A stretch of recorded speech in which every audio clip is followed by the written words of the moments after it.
What's going on YouTube? This is Mitchell Wilderness Games. Today we're going to look at Mario Brothers Game & Watch. Stay tuned.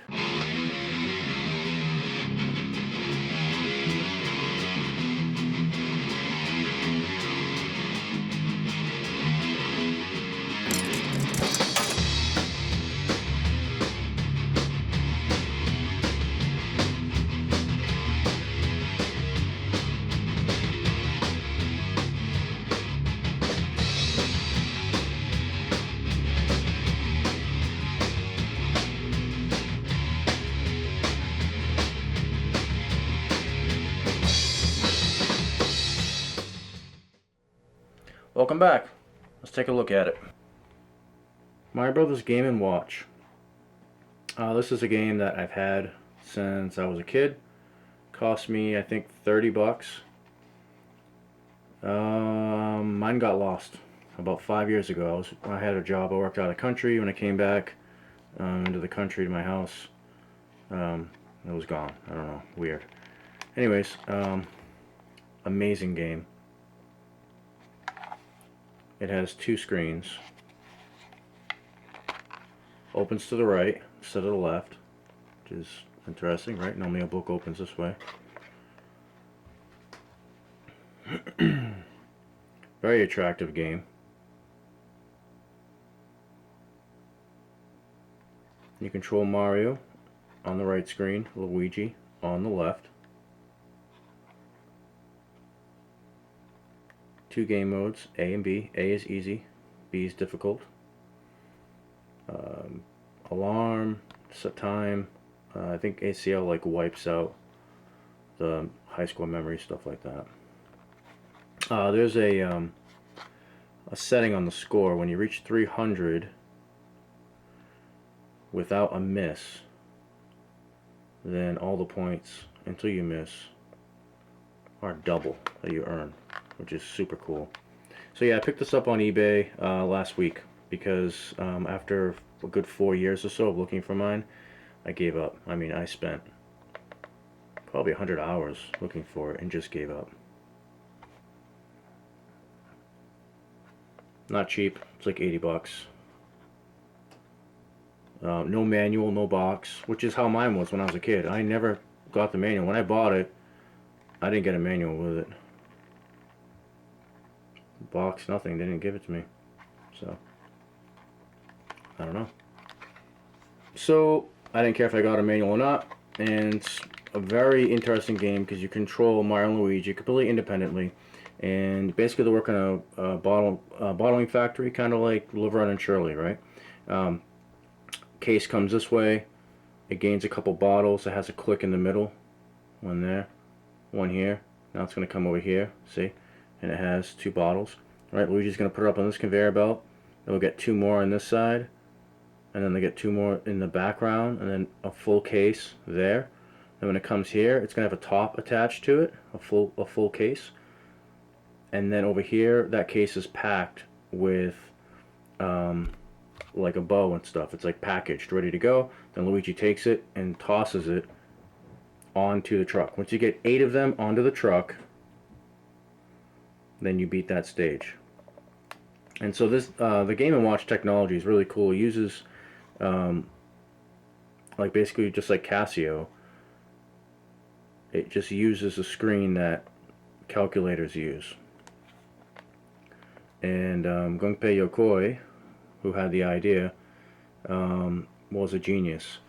He decided to take a very cheap screen. I mean, because back in the 80s, those screens were like just, it was such a glut. I mean, Casio was just making tons of their units, and like these screens were just, it was like there's too many of them really. And so they used their incredible design. Nintendo has always designed the best games, and so, I mean, in my opinion anyways, and they just used their art, the artist, and their clever design to make these amazing packages. Very cool games and very expressive. How like Luigi smiles, and in between, like the foreman comes and yells, and they're laying down, like breathing out air, like they're exhausted, huffing and puffing, and the truck drives away and you see smoke leave. But it's only a couple graphics. Each time it's only a couple graphics. So, as usual, Nintendo uses its design prowess and artistic prowess to create a game with nothing. You know, very minimal packaging, very minimal technology. And Gunpei Yokoi was obsessed with that. He was obsessed with using hardware that was like not cutting edge.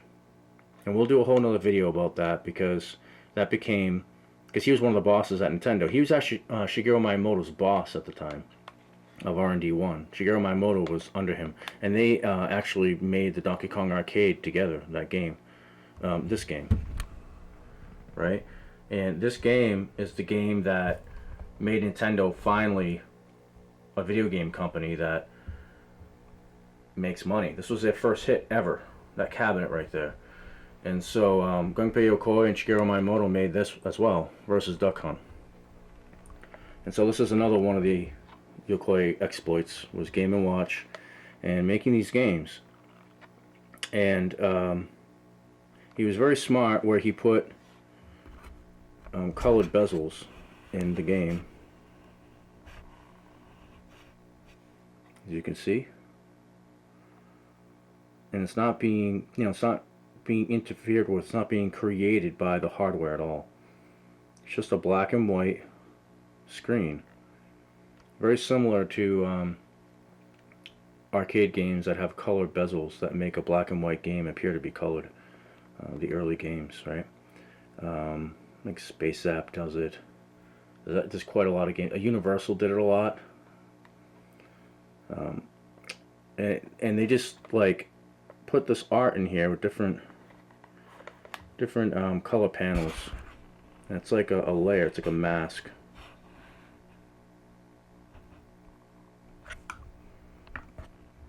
Try to get you a really good view of each screen here before we play a game real quick.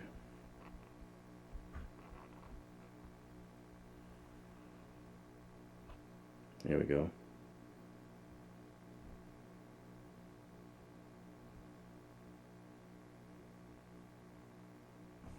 Beautifully done. And it gives so much depth. Look at the art. It's like minimalism, but it's perfect and beautiful. It really is. It's just such a fantastic game to play.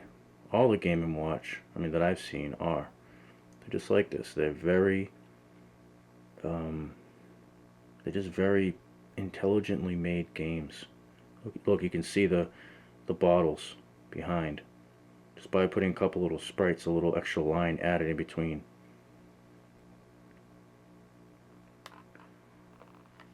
Gorgeous game. Alright, let's play a game. I'll do my best to keep you there.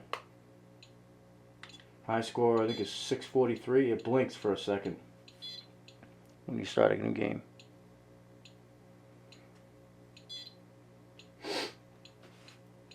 At the beginning, they just do 2. This is how Nintendo designs games. They make it easy and unstressful and enjoyable at first. On purpose. Oop, I almost missed that because I was looking at the camera. And this is like a tutorial. They're teaching me how to play the game before they make it more tricky.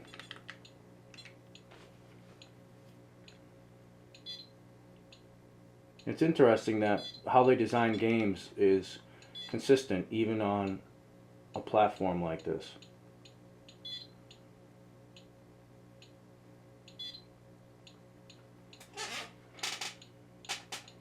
Okay.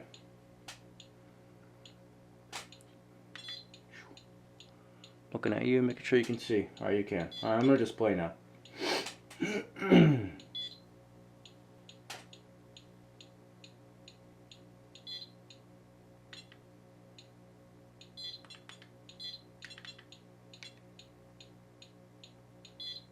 It's going to be a one click.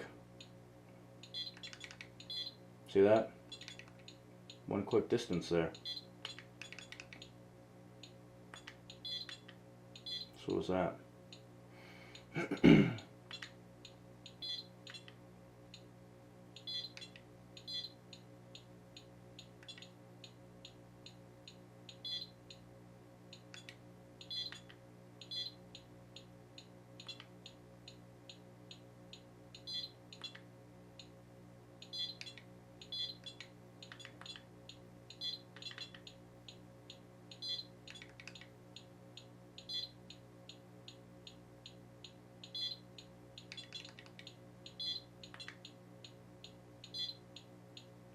That's one truck.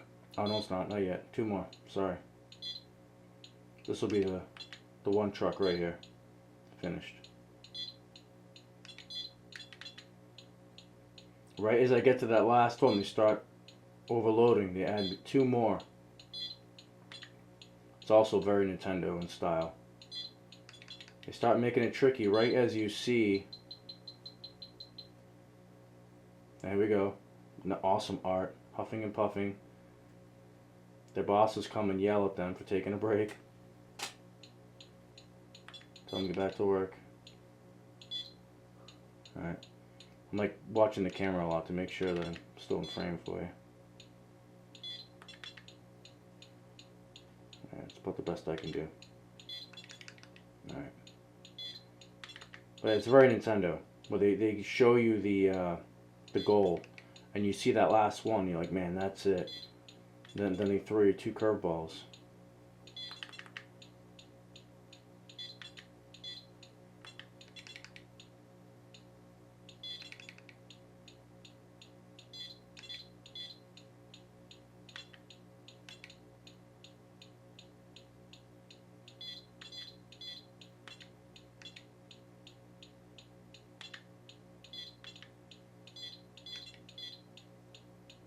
You have to play this game independent, each hand, which is very hard to do.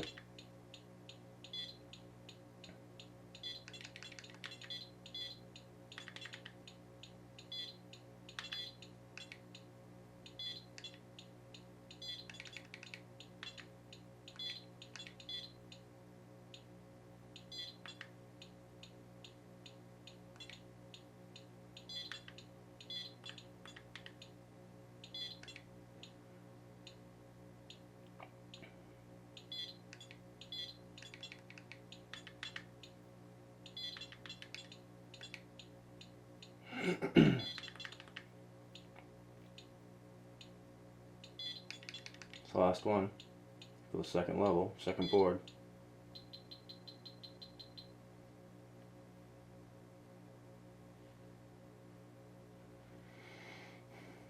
When they're towards the edge, they disappear. When they're in the middle, they keep them, as you see. This game is very reminiscent of Tapper, the arcade game.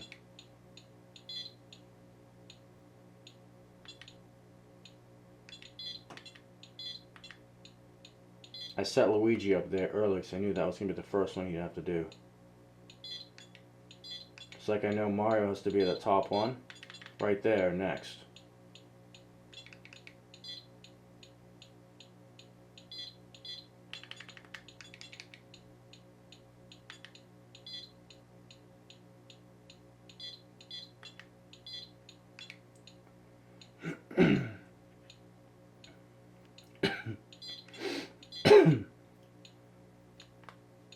I got pretty good at this game when I was a kid, but I don't know if I ever maxed it out. Luigi's gonna have a hard time here. There we go.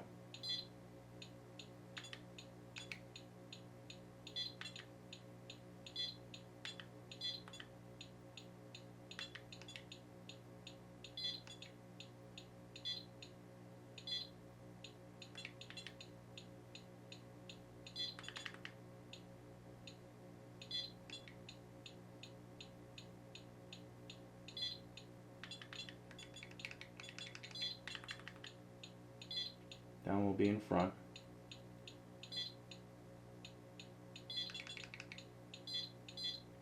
This game is very much about location management. Not only of Mario and Luigi, but of course the items.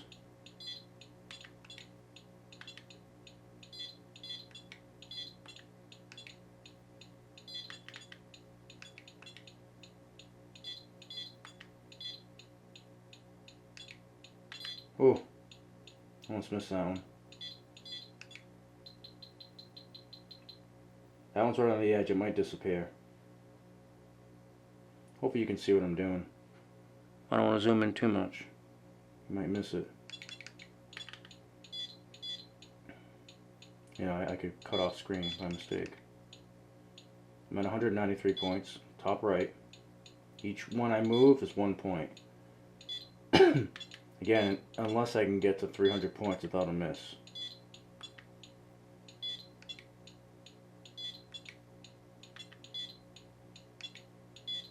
Then they start doubling.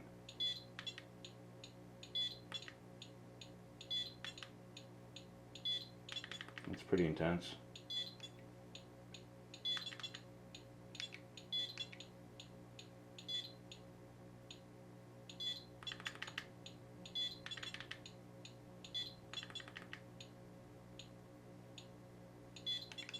It's a pretty good split. A 1-3-1.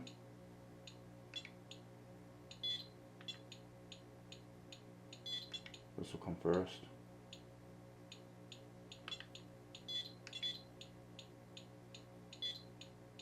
Now this, on the right, thinking for Mario there.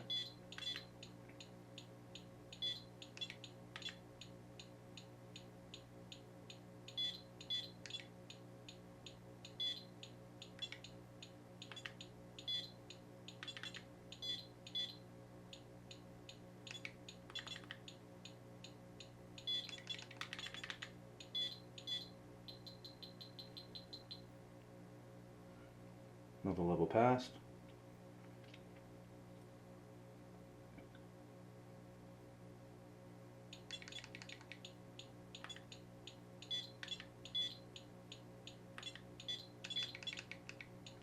This is where things get crazy.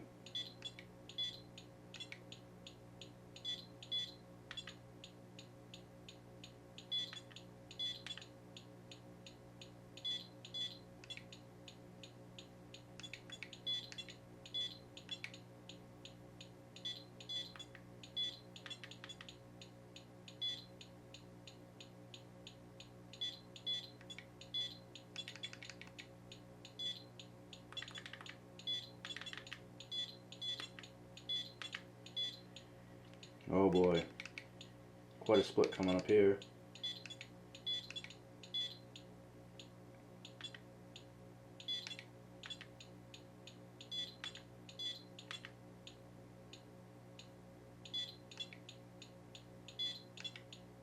Oh no, I thought I already threw it. Oh man, I moved because I'm like, okay, threw it, got it.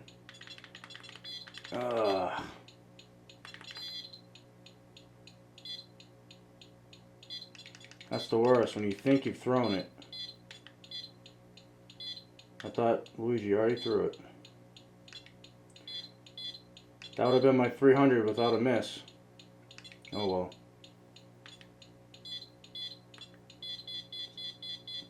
When you get to 300, it erases all your misses. I was just about to tell you.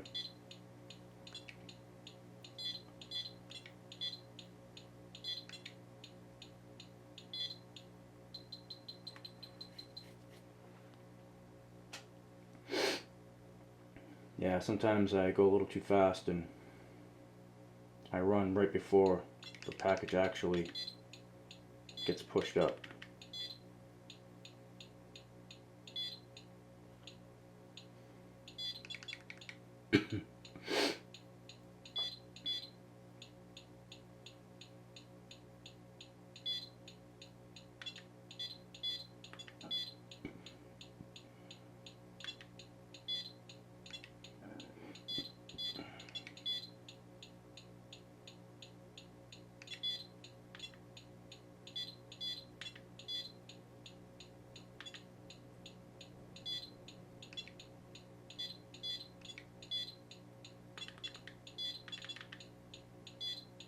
So like that, like I could have gone a little too early.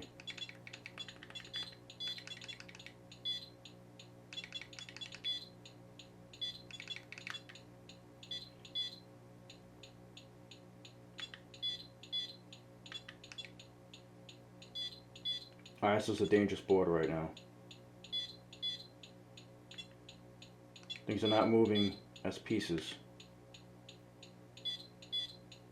Like groups, moving as individual pieces rather. It's more to keep track of. When it restarts, it's really easy to mess up now too.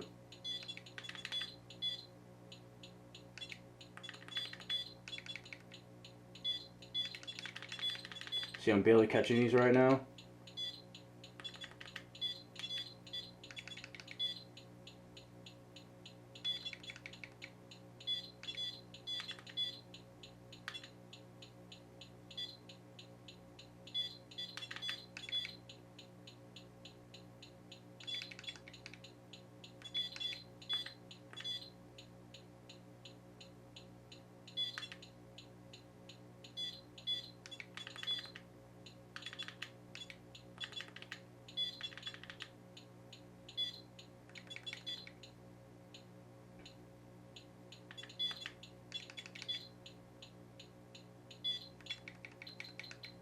Another level. I'm at 422 right now. I have a couple still on the board. I think one in the second and one in the first. Yep.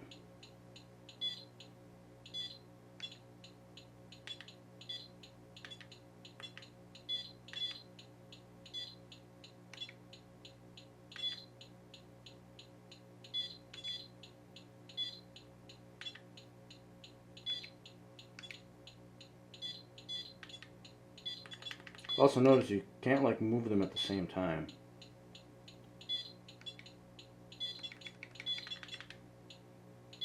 Not like completely simultaneously. Take that like that, like when a package is being pushed up, I can't move the other person. Only in between.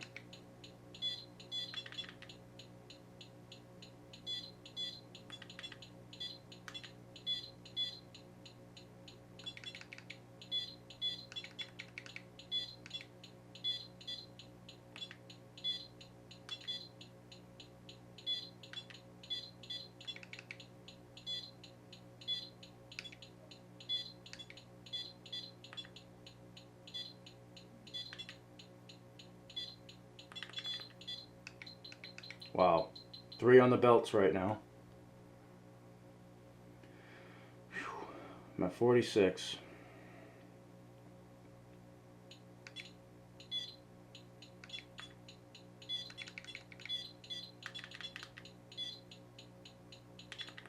Get down there.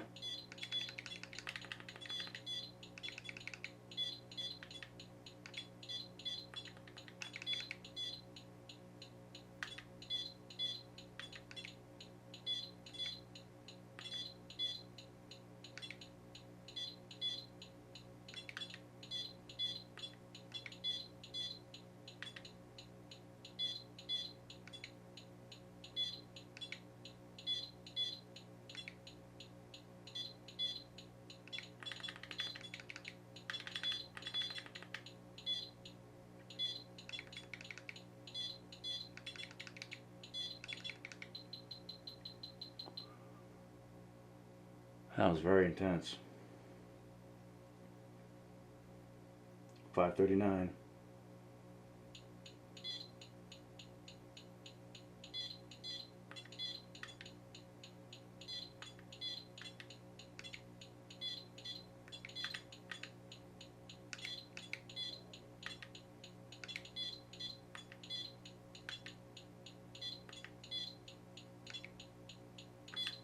Oh, I pressed up, but I couldn't do it at that exact moment.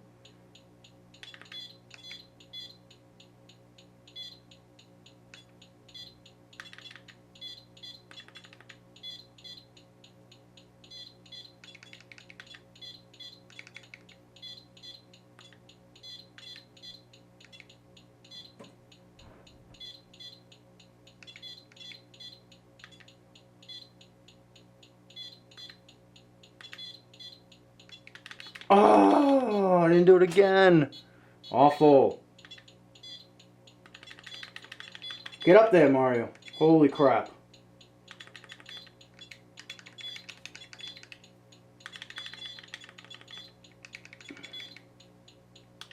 Oh, dude, Mario dropped all 598. All 3 misses on the right. Man, that was brutal. Good game. It's usually what happens right around that point. Around 600. That's where I fall apart. Well, there it is, guys. Mario Brothers. Amazing Game & Watch pocket game. Fits in the pocket very easily.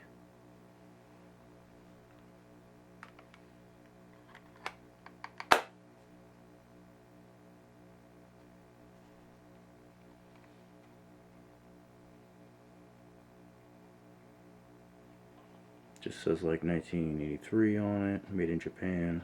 Tells you what kind of batteries to use. Nintendo.